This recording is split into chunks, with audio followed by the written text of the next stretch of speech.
right, finishing up. The best is saved for last. Want to know what the New Covenant says? Go to the book of Hebrews. We're at chapter 9, verse 17. For a covenant is valid only when men are dead, but is never in force while the one who made it lives. Therefore, even the first covenant was inaugurated without blood. For when every commandment had been spoken by Moses, this is the first covenant, law of Moses. For when every commandment had been spoken by Moses to all the people according to the law, he took the bread of the calves and the goats with water and scarlet wool and hyssop, and sprinkled both the book itself and all the people. And then he said, this is the blood of the covenant which God commanded you. And in the same way he sprinkled both the tabernacle and all the vessels of the ministry with the blood. And according to the law, one may almost say, all things are cleansed with blood, and without shedding of blood there is no forgiveness. So how effective do you think that Mosaic law is going to be to save Israel unto eternal life? Especially considering that all mankind has a sin nature, and that even though Israel was rescued miraculously by God out of Egypt and given the law of Moses, the first covenant, it wasn't going to work because mankind was not able to be perfect, because he didn't want to be perfect because he had a sin nature. Hebrews 9 also has much to say regarding the new covenant's ratification. According to Hebrews 9:17, for a covenant to be valid and in force, it requires the death of the testator. Did that happen? Yes, because Christ as testator has died, then the new covenant is now ratified and thus enabled to be fulfilled for the future generation of restored Israel when God so chooses. But it waits for the moment when all of Israel, to a man, will trust alone in Christ alone, and that'll be at his second coming. Because he's not here now, so he has to come in the second coming.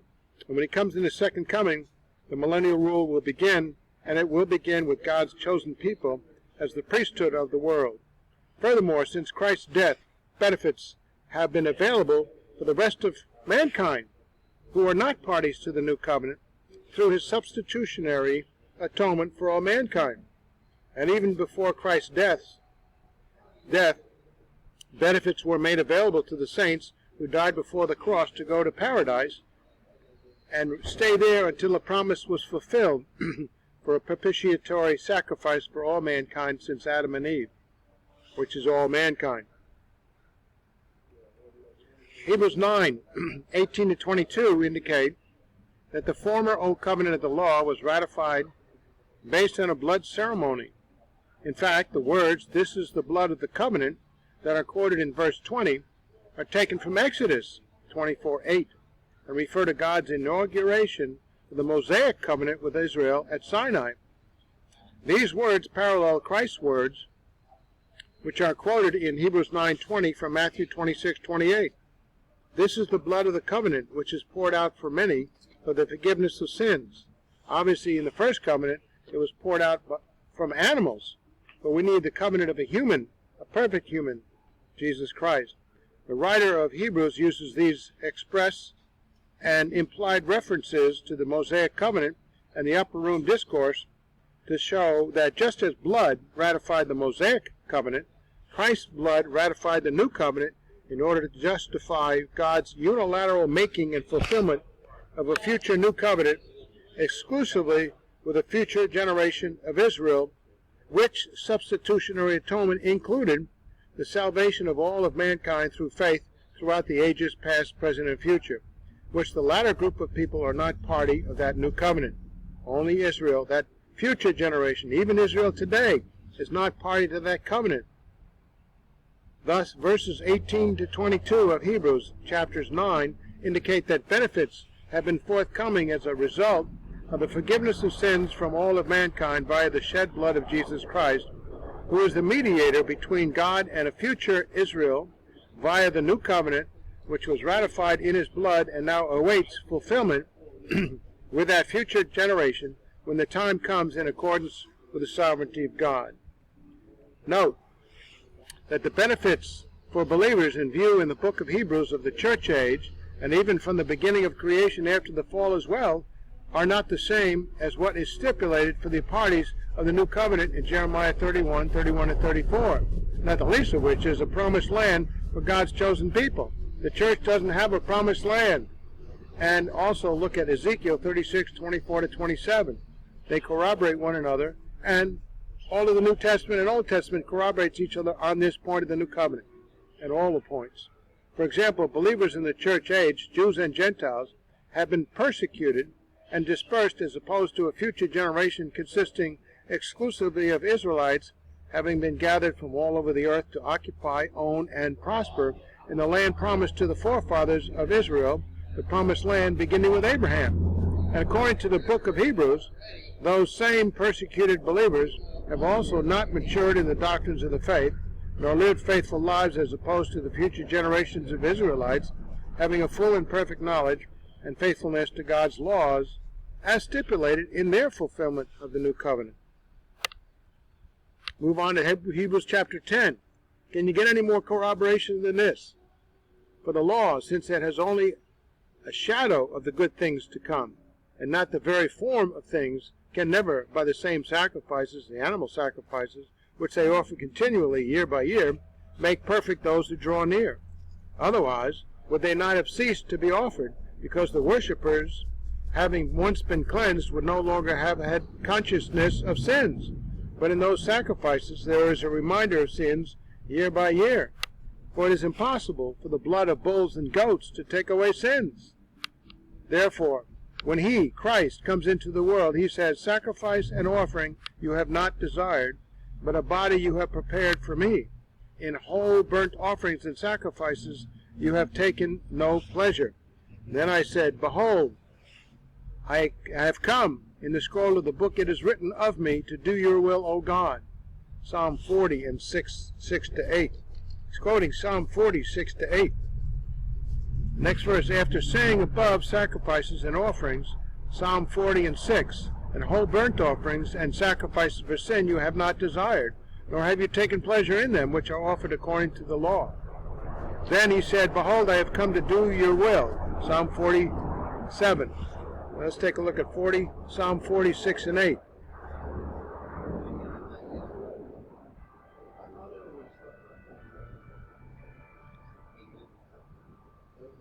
Psalm 46 to 8.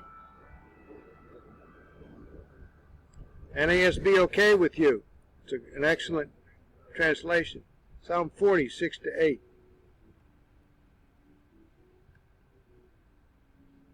Get this right out of the Old Testament. It's current. It's corroborative of the new covenant. "Sacrifice and meal offering you have not desired. My ears you have opened. Burnt offering and sin offering you have not required. Then I said, Behold, I come. In the scroll of the book it is written of me, I delight to do your will, O my God. Your law is within my heart." That's what Hebrews is quoting. So they're not making it up. After saying above, which I just quoted, sacrifices and offerings, Psalm 40 and 6, and whole burnt offerings and sacrifices for sin you have not desired, nor have you taken pleasure in them, which are offered according to the law.